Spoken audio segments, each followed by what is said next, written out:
As John stood at the altar, moments away from marrying Jane, his young daughter Kate suddenly rushed down the aisle, handing him a mysterious note. Confused, John read the words that instantly changed everything. The wedding came to a screeching halt as shocking truths were revealed, leaving both the guests and the couple in stunned silence. John Reynolds was a man of quiet charm and steady ambition, known for his thriving real estate business, his calm demeanor, and a smile that could put anyone at ease. He seemed to have it all. His life was marked by success, but not without its challenges. John had been a single father for years, raising his daughter Kate after his first marriage ended in heartbreak. It was just the two of them for a long time, and while the responsibilities of being a single dad were tough, Kate was his world. Now John was standing on the verge of what should have been the happiest day of his life, his wedding to Jane, a beautiful, confident woman who had swept him off his feet 2 years ago. Jane had met John during a real estate conference in another city. She was everything he thought he wanted in a partner: elegant, ambitious, and full of life. They had connected instantly, and after a whirlwind romance, John had proposed. His heart was full as he thought of starting a new chapter, not just for himself, but for Kate too. What John didn't know was that Jane had thoroughly researched him months before their chance encounter, carefully orchestrating their first meeting after learning about his successful real estate empire and substantial investment portfolio. Jane played her part masterfully. She laughed at all his jokes, shared his supposed interests, and even pretended to adore children. Though in private, she could barely hide her disdain for Kate's presence. There were moments when Kate would try to spend time with Jane, only to be brushed aside with a cold excuse and an even colder smile once John wasn't looking. But children, with their uncanny ability to sense authenticity, saw through the facade that fooled all the adults. Over their 2-year relationship, Jane had systematically worked to isolate John from his closest friends, subtly suggesting they weren't truly supportive of his happiness. She had even attempted to convince John to send Kate to boarding school, arguing it would give them more time to build their relationship, a suggestion that thankfully John had firmly refused. Kate was 7, a shy and thoughtful little girl with wide, curious eyes. She adored her father, and John hoped she would grow to love Jane as much as he did. The church was decorated with white roses and lilacs, Kate's favorite flowers, and the air buzzed with excitement. Friends, family, and colleagues filled the pews quietly as they waited for the ceremony to begin. John stood at the altar, his heart pounding in anticipation. The music started, and all eyes turned toward the grand doors at the back of the church. Jane appeared, dressed in a stunning white gown that shimmered under the light, walking gracefully down the aisle. Everything was perfect, or so it seemed. But as Jane moved closer to the altar, something unexpected happened. Kate, wearing a lilac dress that matched the flowers, darted down the aisle. There was a collective gasp from the guests as the little girl, her face pale and serious, ran straight toward Jane. In her hand was a small folded note, which she thrust toward Jane's hands. Jane's reaction was immediate and jarring. She snatched the note and quickly crumpled it in her fist, her perfectly manicured fingers turning white from the grip. "Not now, Kate," she snapped, her voice carrying an edge that made several guests shift uncomfortably in their seats. The tender facade she'd maintained for 2 years cracked, revealing something cold and hard beneath. "This is hardly the time for children's games," Jane announced with a forced laugh that didn't quite mask her rising panic. She tried to stuff the crumpled paper into her bouquet, her movements rushed and jerky. The elegant bride of moments ago was replaced by someone almost unrecognizable. Desperate, defensive, and increasingly aggressive, Kate backed away, tears welling in her eyes at Jane's harsh reaction. The little girl looked up at her father, her lower lip trembling. "Daddy," she whispered, "she needs to read it." John, watching this unfold, felt his stomach tighten. In 2 years, he had never seen Jane speak to Kate with such unveiled hostility. The contrast between the warm, loving woman he thought he knew and the sharp-edged stranger in a wedding dress was startling. "Jane," he said, his voice quiet but firm, "what's in that note?" "Nothing. It's nothing."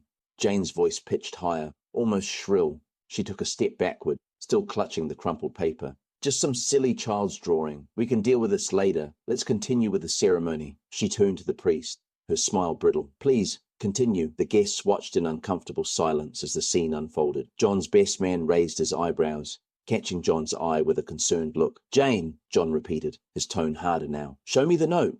"This is ridiculous." Jane's composure completely shattered. "You're going to let a 7-year-old ruin our wedding day? This is exactly why I said she needed boarding school. Children shouldn't be allowed to—" "The note!" John cut her off, his hand extended. His voice had turned to steel. Now, the church fell silent. Even the whispers ceased. Jane stood frozen, her face flushed with anger and fear. For a moment, it seemed she might refuse or even run. Then, with trembling hands, she uncrumpled the paper and thrust it at John, her movements jerky and hostile. Fine, read it. But remember, she's just a child making up stories because she's jealous. She's always been jealous of us, of me. I've tried so hard with her, John, so hard, but she's always been difficult and... Jane's words died in her throat as John unfolded the note, his hands steady despite the storm brewing in his chest. As his eyes scanned the paper, the colour drained from his face. The words hit him like physical blows, each line revealing the elaborate deception he'd nearly married. The wedding guests shifted uncomfortably in their seats, whispering in confusion. Without saying a word, John folded the note and slipped it into his pocket, his face unreadable, but with a storm brewing behind his eyes. He turned to the priest and shook his head slowly, his decision final. "I'm sorry," John said, his voice tight with emotion. "There won't be a wedding today." A stunned silence followed, Jane's eyes filled with tears, her hands trembling as she tried to speak. "John,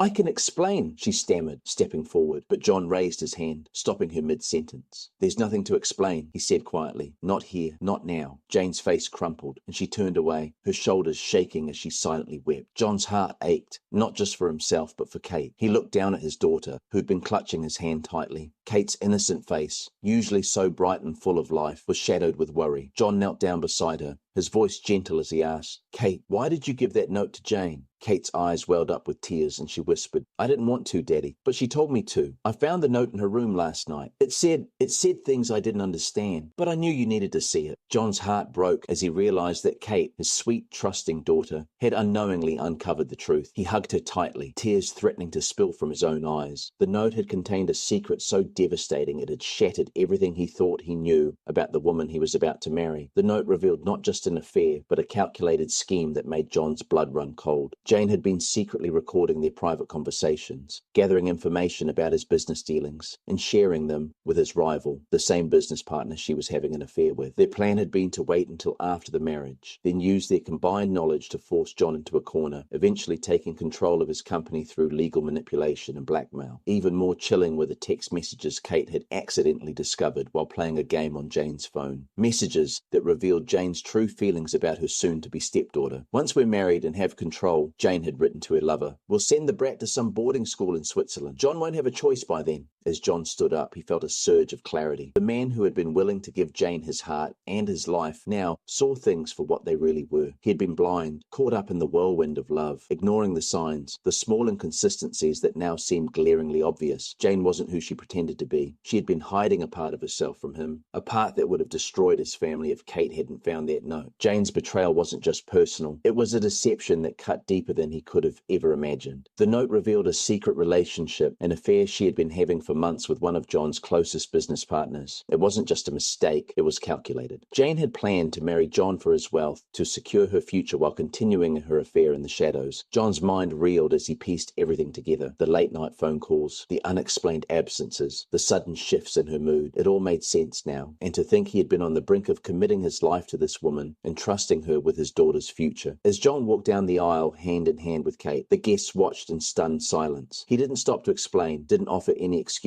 There was nothing left to say. The wedding was over before it had even begun. As John and Kate walked away from the church, he thought about all the red flags he'd ignored, the way Jane's smile never quite reached her eyes when she looked at Kate, the mysterious calls she'd take in another room, the subtle comments undermining his confidence in his closest friends. He remembered the time Kate had come to him crying because she'd overheard Jane saying to someone on the phone that she was just dealing with the kid until everything was finalized. He had believed Jane's excuse that she'd been talking about a client's situation, not their own. The betrayal went beyond just an affair. It was a calculated years-long con that would have destroyed not just his business, but his relationship with his daughter. Jane had nearly succeeded in infiltrating every aspect of their lives, ready to tear it all apart from the inside. His daughter, in her innocence, had saved him from a lifetime of heartache. The wedding might have been cancelled, but in the end, John knew he'd gained something far more valuable, the truth. As they walked away from the church, John's mind raced with thoughts of what the future held. He didn't know what would happen next, but he did know one thing for certain. He and Kate would face it together, without the shadow of deception hanging over their heads. And as for Jane, she had shown known her true colours, and John would never look back. Later that evening, as John tucked Kate into bed, she looked up at him with those wise eyes that had seen through Jane's deception all along. "I'm sorry I ruined your wedding, Daddy," she whispered. John pulled her close, his voice thick with emotion. "You didn't ruin anything, sweetheart. You saved us both." He kissed her forehead, grateful that his daughter's pure heart had protected them from a woman who had none. The next day, John would discover that Jane had already emptied their joint account. A small price to pay, he realised, for dodging a bullet that would have cost him everything. He also learned that she had tried to access his business files the night before the wedding, presumably to gather last-minute intelligence for her scheme. But none of that mattered now. What mattered was that he and Kate were safe, their bond stronger than ever, protected by a little girl's intuition and a father's love.